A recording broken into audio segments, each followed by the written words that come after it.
കൂടി വിവരങ്ങൾ നൽകും. സനൂപ് എവിടെയാണുള്ളത്? സമാനമായ കാഴ്ചകളാണ് എല്ലാ ഭാഗത്തും കാണുന്നത്. ഇപ്പോൾ മുന്നിൽ നിന്ന് പ്രധാന ഗേറ്റിന് മുന്നിൽ നിന്ന് പ്രതിഷേധിച്ച പ്രവർത്തകരെല്ലാം തന്നെ അകത്ത് കയറിയോ?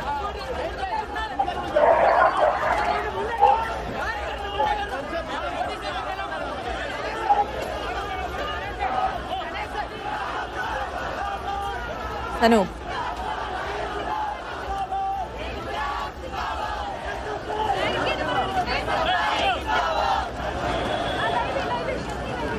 യൂണിവേഴ്സിറ്റി കോളേജിൽ നിന്നാണ് SFIയുടെ പ്രതിഷേധ മാർച്ച് ആരംഭിച്ചത്. ഇന്ന് 4 സർവകലാശാലകളിലേക്ക് SFI പ്രതിഷേധിക്കുമെന്ന് അറിയിച്ചിരുന്നു.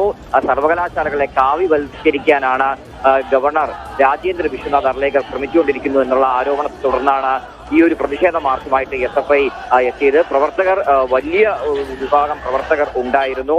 അതുകൊണ്ട് തന്നെ പോലീസിന് ആദ്യഘട്ടത്തിൽ പ്രതിരോധിക്കാൻ കഴിഞ്ഞതുമില്ല. ബാരിക്കേഡും അതുപോലെ തന്നെ മതിലും ചാടിക്കിടന്ന നിരവധി SFI പ്രവർത്തകരാണ് സർവകലാശാലയുടെ ആസ്ഥാനത്തേക്ക് കടന്നത്. 3 വട്ടം പോലീസ് ജലപീരങ്കിയൊക്കെ പ്രയോഗിച്ചു നോക്കിയെങ്കിലും വിദ്യാർത്ഥികളെ, SFI പ്രവർത്തകരെയും തടയാൻ കഴിഞ്ഞതില്ല. വിദ്യാർത്ഥികൾ വലിയ നിലയിൽ തന്നെ ഈ സർവകലാശാലയുടെ ആസ്ഥാനത്തേക്ക് പ്രവേശിച്ചു. ഇപ്പോഴും ഇവിടെ ഈ സംഘർഷാവസ്ഥ തുടരുകയാണ്. വിദ്യാർത്ഥികൾ ആരും തന്നെ പിരിഞ്ഞു പോയിട്ടില്ല.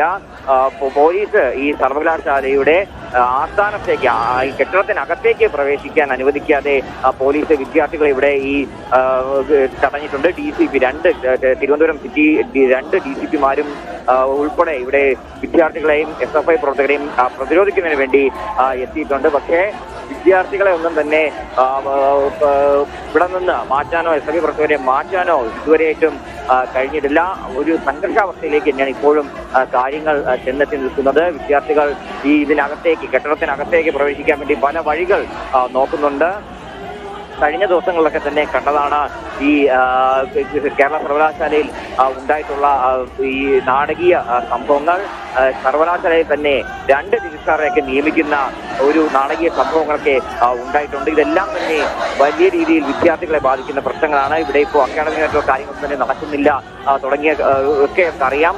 ഈ ഗവർണർമാർ വന്നതിന് ശേഷം ഈ ചാൻസലർ പദവി ദുരുപയോഗം ചെയ്യുന്നു തുടങ്ങിയ ആരോപണങ്ങളാണ് SFIയുടെ ഭാഗത്തുനിന്ന് ഉണ്ടായിട്ടുള്ളത്. കാവ്യവൽക്കരണം ഒരു കാരണവശാലും അനുവദിക്കില്ല എന്ന് പറഞ്ഞുകൊണ്ട് തന്നെയാണ് SFI പ്രവർത്തകർ ഇപ്പോഴും ഇവിടെ പ്രതിഷേധിക്കുന്നത്. സർവകലാശാലയ്ക്കകത്തും പുറത്തുമൊക്കെ ഒരേപോലെ തുടരുകയാണ്. അവിടെ വലിയ പ്രതിഷേധങ്ങൾ. പോലീസ് നിസ്സഹായരാകുന്നു. ബാരിക്കേഡുകളൊക്കെ മറികടന്നുകൊണ്ട് SFI പ്രവർത്തകർ സർവകലാശാലയ്ക്ക് അകത്തേക്ക് കയറുന്നു. VCയുടെ ചേംബറിന് മുന്നിലെത്തുന്നു. അഡ്മിനിസ്ട്രേറ്റീവ് ബ്ലോക്കിലേക്ക് അടക്കം SFI പ്രവർത്തകർ കയറുന്നു. പോലീസ് പ്രതിരോധിക്കാൻ കഴിയാതെ നിസ്സഹായരായി നിൽക്കുന്നത് കൂടിയാണ് സർവകലാശാലയിൽ കാണുന്നത്.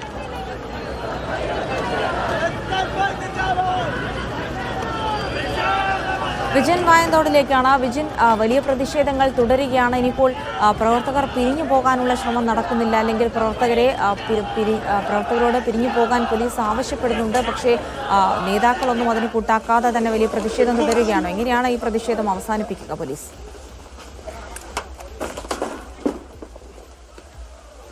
ജിൽസി, എന്തായാലും വലിയ തരത്തിലുള്ള പ്രതിഷേധമാണ് നിലവിൽ ഇപ്പോൾ അരങ്ങേറിക്കൊണ്ടിരിക്കുന്നത്. പുറത്ത് മെയിൻ വാതിലിന് മുൻപിൽ പ്രതിഷേധം ഒരു ഭാഗത്ത് നടക്കുന്നു. ഒരു ഭാഗത്ത് കൂടുതൽ SFI പ്രവർത്തകർ അഡ്മിനിസ്ട്രേറ്റീവ് ബ്ലോക്കുകളിലേക്ക് ഉൾപ്പെടെ കടന്നു ചെന്ന വലിയ പ്രതിഷേധമാണ് ഇപ്പോൾ നടത്തിക്കൊണ്ടിരിക്കുന്നത്.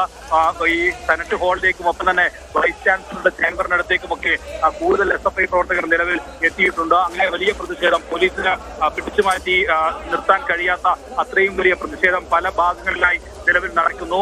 നിരവധി പോലീസ് ഉദ്യോഗസ്ഥർ രാവിലെ മുതൽ തന്നെ സർവകലാശാല കോമ്പൗണ്ടിൽ ഉണ്ടായിരുന്നെങ്കിലും പക്ഷേ അതിനെയൊക്കെ പൂർണ്ണമായും മറികടന്നാണ് നിലവിൽ SFI പ്രവർത്തകർ ബാരിക്കേഡ് ഉൾപ്പെടെ മറികടന്ന് പലതവണ ജലപീരങ്കി പ്രയോഗിച്ചിട്ടും അതൊക്കെ മറികടന്നാണ് സർവകലാശാല ആസ്ഥാനത്തേക്ക് SFI പ്രവർത്തകർ എത്തിയത്. പക്ഷേ ആദ്യത്തെ വാതിലിന് മുൻപിൽ SFI പ്രവർത്തകർ പ്രതിഷേധം അവസാനിപ്പിക്കും എന്നായിരുന്നു പോലീസ് കരുതിയിരുന്നത്.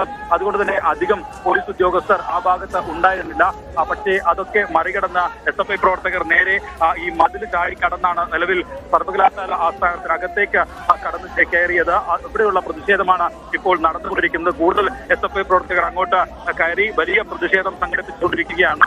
പോലീസിന് നിലവിൽ ഒന്നും ചെയ്യാൻ കഴിയാത്ത ഒരു സാഹചര്യത്തിലേക്ക് കാര്യങ്ങൾ എത്തിയിരിക്കുന്നു. എന്തായാലും സർവകലാശാലയിൽ വലിയ തരത്തിൽ നടന്നുകൊണ്ടിരിക്കുന്ന അസാധാരണമായ സംഭവങ്ങളുടെ തുടർച്ചയാണ് ഇന്നും ഇപ്പോൾ SFI പ്രതിഷേധത്തിലും കാണാൻ കഴിയുന്നത്. നിലവിൽ ഇപ്പോൾ സർവകലാശാല വിഷയത്തിൽ രാജ്ഭവൻ എന്ത് തീരുമാനമെടുക്കും എന്നുള്ള കാര്യം ആകാംക്ഷയോടെ കാത്തിരിക്കുകയാണ്. രജിസ്ട്രാറെ വീണ്ടും സസ്പെൻഡ് ചെയ്യാനുള്ള നീക്കത്തിലേക്ക് നിലവിൽ ചേർന്ന സിൻഡിക്കേറ്റ് യോഗം അത് റദ്ദാക്കാനുള്ള നീക്കത്തിലേക്കൊക്കെ രാജ്ഭവൻ ഒരു ഭാഗത്ത് കടക്കുന്നതിനിടയിലാണ് വലിയ പ്രതിഷേധം SFIയുടെ ഭാഗത്ത് നിന്ന് ഉണ്ടാകുന്നത്. അസാധാരണമായ നിലയിൽ തന്നെയുള്ള പ്രതിഷേധം എന്ന് പറയാം. കാരണം ഈ സാധാരണഗതിയിൽ സർവകലാശാല ആസ്ഥാനത്തിന് മുന്നിൽ അത് പോലീസ് ബാരിക്കേഡ് വെച്ച് പ്രവർത്തകരെ തടയുകയും തുടർന്ന് അവിടെ തന്നെ പ്രതിഷേധിച്ച് മടങ്ങിപ്പോകുന്ന സാഹചര്യമാണ് ഉണ്ടാകാറ്. പക്ഷേ ബാരിക്കേഡും ഒപ്പം തന്നെ ജലപീരങ്കിയും എല്ലാം മറികടന്നാണ് SFI പ്രവർത്തകർ സർവകലാശാല ആസ്ഥാനത്തേക്ക് എത്തുകയും പ്രതിഷേധം പ്രകടിപ്പിക്കുകയും ചെയ്തുകൊണ്ടിരിക്കുന്നത്. ഇപ്പോഴും പോലീസുമായി ചില നേരങ്ങളിൽ സംഘർഷ സാധ്യതകൾ ഉണ്ടായിക്കൊണ്ടിരിക്കുന്നു. ഒപ്പം തന്നെ അകത്ത് വലിയ തരത്തിൽ SFI പ്രവർത്തകർ VC-യുടെ ചേംബറിലും ഒപ്പം തന്നെ സെനറ്റ് ഹാളിലും ഒക്കെ എത്തിയുള്ള പ്രതിഷേധം രേഖപ്പെടുത്തിക്കൊണ്ടിരിക്കുന്നു. എന്തായാലും കഴിഞ്ഞ കുറെ നാളുകളായി കേരള സർവകലാശാലയിൽ VC മോഹൻ കുന്നുമ്മലിന്റെയും ഒപ്പം തന്നെ രാജ്ഭവന്റെയും നേതൃത്വത്തിൽ നടന്നുകൊണ്ടിരിക്കുന്ന അസാധാരണ നീക്കങ്ങളൊക്കെയുണ്ട്. അതിനെതിരായ വലിയ തരത്തിലുള്ള പ്രതിരോധം സിൻഡിക്കേറ്റും തീർക്കുന്ന സാഹചര്യമൊക്കെ ഉണ്ടായിരുന്നു. ഹൈക്കോടതി ഉൾപ്പെടെ ഇടപെട്ട വിഷയമായി മാറുന്ന സാഹചര്യം ഉണ്ടായിരുന്നു. അങ്ങനെ ഒരു ഭാഗത്ത് വലിയ തരത്തിലുള്ള ഭരണപ്രതിസന്ധി ഉൾപ്പെടെ സർവകലാശാലയിൽ നിലനിൽക്കുന്നതിന് ഇടയിലാണ് SFI പ്രവർത്തകർ സർവകലാശാലയിലേക്ക് നേരത്തെ പ്രഖ്യാപിച്ച പ്രതിഷേധ മാർച്ചുമായി എത്തിയത്. ബാരിക്കേഡ് പൂർണ്ണമായും മറികടന്നാണ് പ്രവർത്തകർ ഇപ്പോൾ സർവകലാശാല ആസ്ഥാനത്ത് അകത്തും പുറത്തുമായി നിലയുറപ്പിച്ച് പ്രതിഷേധിച്ചുകൊണ്ടിരിക്കുന്നത്. ജിൽസി.